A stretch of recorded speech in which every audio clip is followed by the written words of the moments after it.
Good morning बच्चों। आज हम the voice of the rain poem पढ़ेंगे जो कंपोज की गई है वॉल्ट विटमन के द्वारा।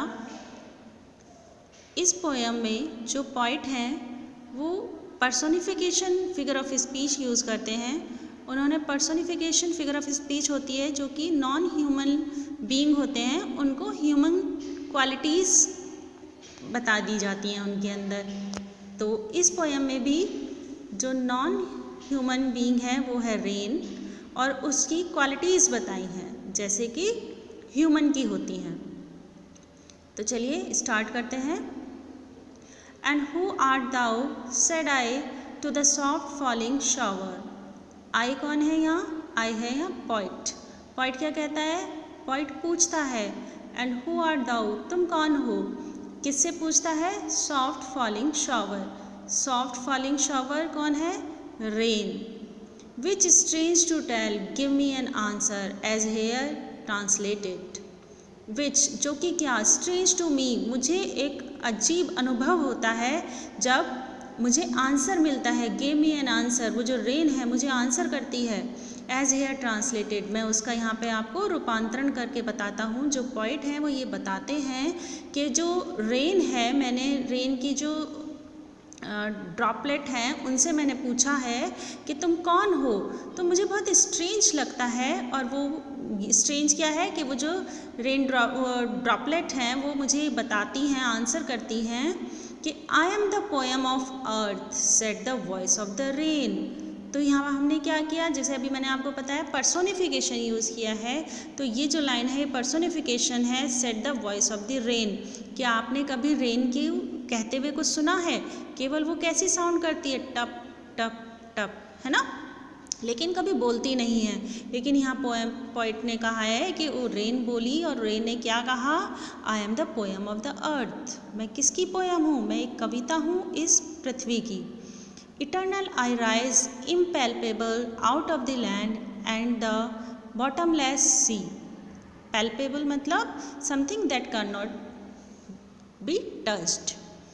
इटर्नल है जो एंडलेस है।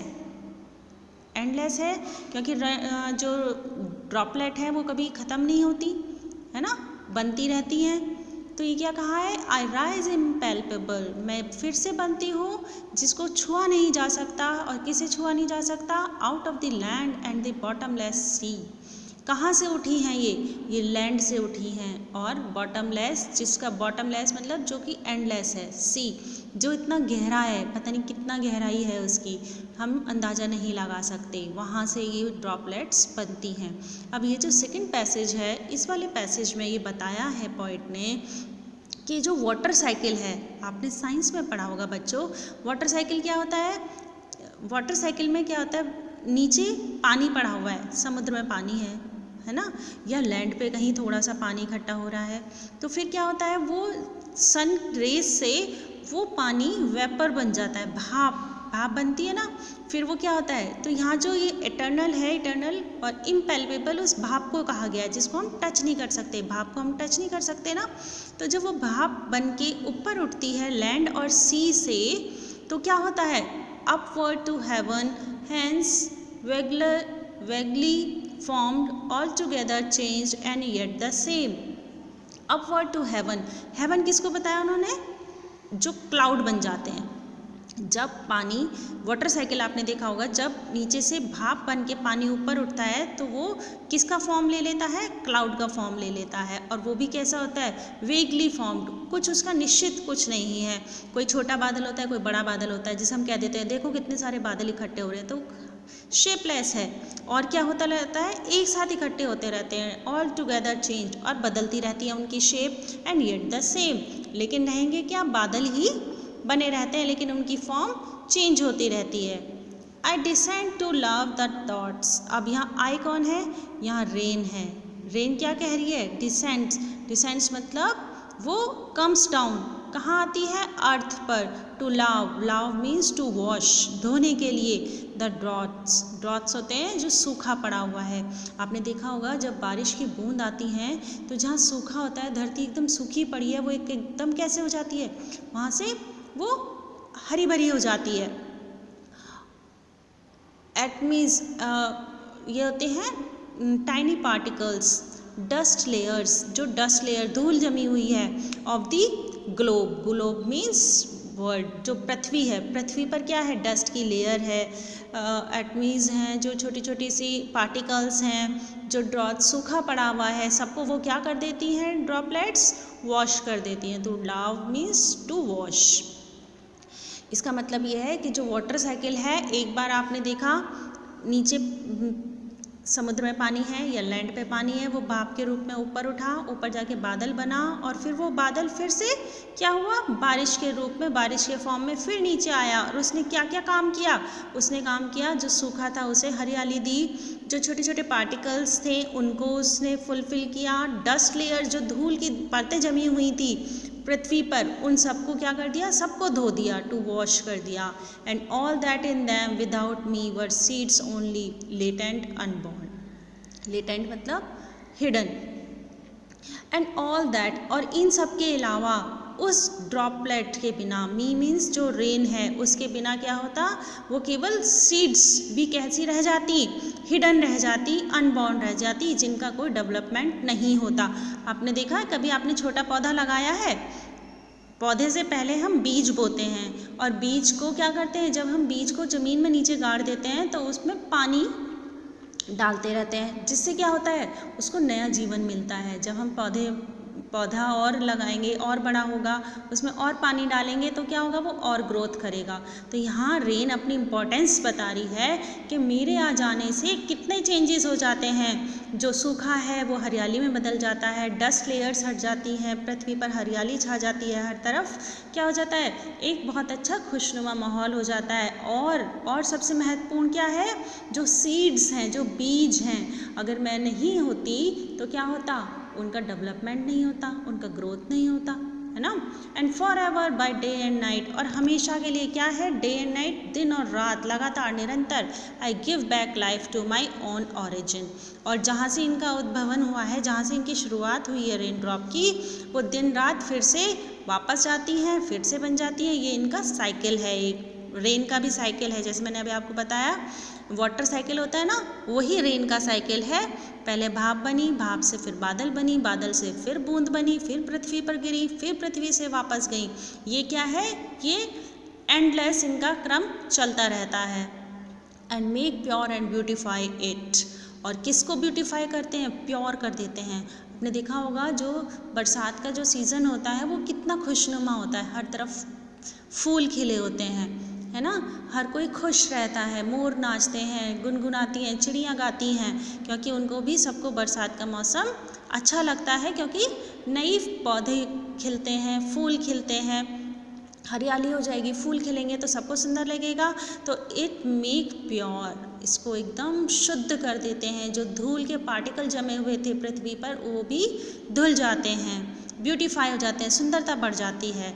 किसकी, फॉर सॉन्ग, गाने की, is you issuing from its birthplace after fulfillment, wandering, wrecked and unwrecked, dully with love returns। क्या होता है, जैसे कि जो ये बूंद है, बारिश है, वो क्या काम कर रही है, वो एक एंडलेस काम कर रही है। बारिश होती है, वेपर बनता है, फिर बारिश होती है, फिर वेपर बनता है।